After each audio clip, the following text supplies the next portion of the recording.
जय माता दी।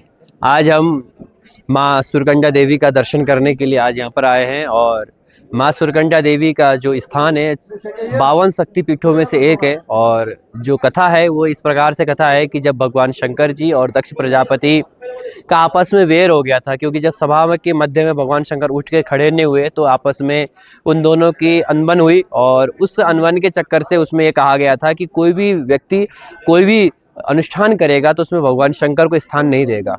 तो उस कारणवश से कोई भी के बाद यज्ञ नहीं कर रहा था। तो दक्ष प्रजापति ने सोचा कि मैं ही प्रारंभ करता हूँ बिना शिव के यज्ञ करना। तो यज्ञ उन्होंने प्रारंभ किया और उस यज्ञ में सभी देवी देवताओं को बुलाया, किंतु शंकर जी और सती जी को नहीं बुलाया। और जब शंकर जी और सती जी को नहीं बुलाया और ये बात पता चल गई सभी को, देवी देवताओं को, और जब वो जा रहे थे दक्ष प्रजापति के यहाँ कनखल में, तो जो विमान था वो विमान बिल्कुल कैलाश के नज़दीक से वो लेके जा रहे थे। तो बार बार जाते हुए देखा कहीं विमानों को, तो सती देवी ने पूछा कि आप कहाँ जा रहे हो। तो सभी बोलते हैं कि आपको ये नहीं पता कि आपके पिता के यहाँ पर घर में आज यज्ञ है। बोले अच्छा, मेरे पिता के यहाँ यज्ञ है। बोले तुम्हें निमंत्रण नहीं आया। तो लोग होते ही हैं जानबूझकर जले में नमक छिड़कने वाले, तो छिड़क के तो चले गए। ये बात उन्होंने सती जी ने शंकर जी को जाके कहा और शंकर जी से कहा कि चलो हमारे घर में आपके ससुराल में यज्ञ हो रहा है और यज्ञ में चलना चाहिए हमें। तो भगवान शंकर ने कहा कि उस यज्ञ में हमारा निमंत्रण नहीं है। और कहा जाता है कि बिना बुलाए आप पति के घर में, पिता के घर में, मित्र के घर में जा सकते हैं, किंतु कोई विशेष यज्ञ हो और आपको न बुलाया गया हो, आपका बैर हो, तो वहाँ नहीं जाना चाहिए।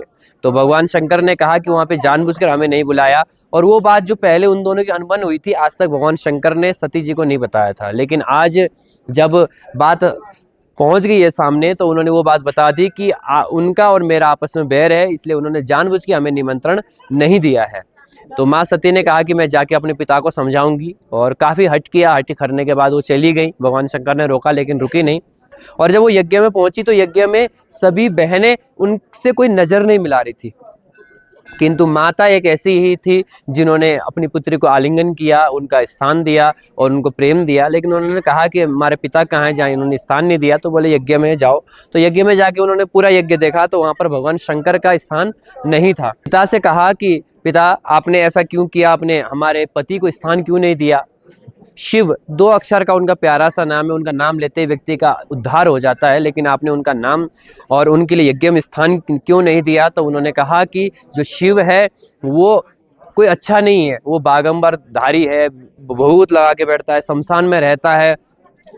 तुम आई हो ठीक है, शंकर के लिए मत कहो। जब इस प्रकार से भगवान शंकर की निंदा होने लगी, और कहा भी गया शास्त्रों में, हरि हर निंदा सुनहि जे काना, होई पाप गोघात समाना। हरि और हर की निंदा अगर कोई सुनता है तो गोघात के समान पाप होता है। अगर आप में शक्ति है तो उसका जीभ काट दीजिए, अगर नहीं है तो कान बंद करके निकल जाइए। लेकिन सती जी पड़ गई दुविधा में।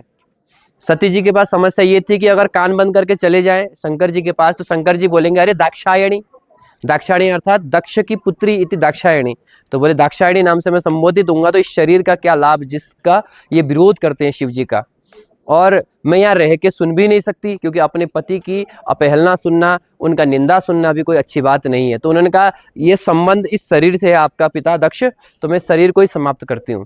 तो उन्होंने यज्ञ में अपने शरीर को आहुति दे दी। एक कथा तो ये है। दूसरा कथा ये है कि उन्होंने अपना प्राण वहीं पर त्याग दिया। भगवान शंकर को ये बात पता चली तो उनको कंधे में लेके वो चल रहे थे।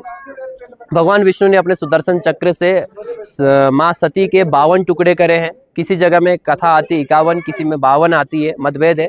लेकिन ये कि 52 शक्तिपीठों का स्थापना हुआ जहाँ जहाँ उनके शरीर गिरे हैं। जैसे नैना देवी वहाँ हुई जहाँ आँख गिरा, इसी प्रकार से जहाँ पर सिर गिरा वहाँ पर सुरकंडा देवी, आज हम वहाँ आए हैं माता सुरकंडा देवी के दर्शन करने के लिए। यहाँ पर माता सती का सिर गिरा है और वहीं से ये शक्तिपीठ उत्पन्न हुई है। तो हमारा आज परम सौभाग्य है कि माँ सुरकंडा देवी के हम दर्शन कर पा रहे हैं, और ऐसा सौभाग्य माता जी ने हमें दिया है। तो कभी भी आपको अवसर बने तो अवश्य दर्शन करने आए, क्योंकि शक्तिपीठों का दर्शन करने से, यहाँ आने से ही हमारे पुण्य जागृत होते हैं और कई सारे जो पाप हैं वो पाप स्वतः नष्ट हो जाते हैं। और समय समय में जो हमारा समय अवकाश का होता है, हम इधर उधर व्यर्थ के स्थलों में जाने की अपेक्षा शक्तिपीठों में, तीर्थ स्थल में अगर हम जाते हैं, जैसे अभी बड़ा सुंदर कुंभ का मेला चल रहा है, कुंभ में आप जा सकते हैं, प्रयागराज में ऐसे शक्तिपीठ हैं, इन शक्तिपीठों में आप आ सकते हैं, जिससे कि हमारा जीवन कृतार्थ हो, धन्य हो और ये जीवन भगवान ने जो दिया है वो सुफल हो। जय माता दी।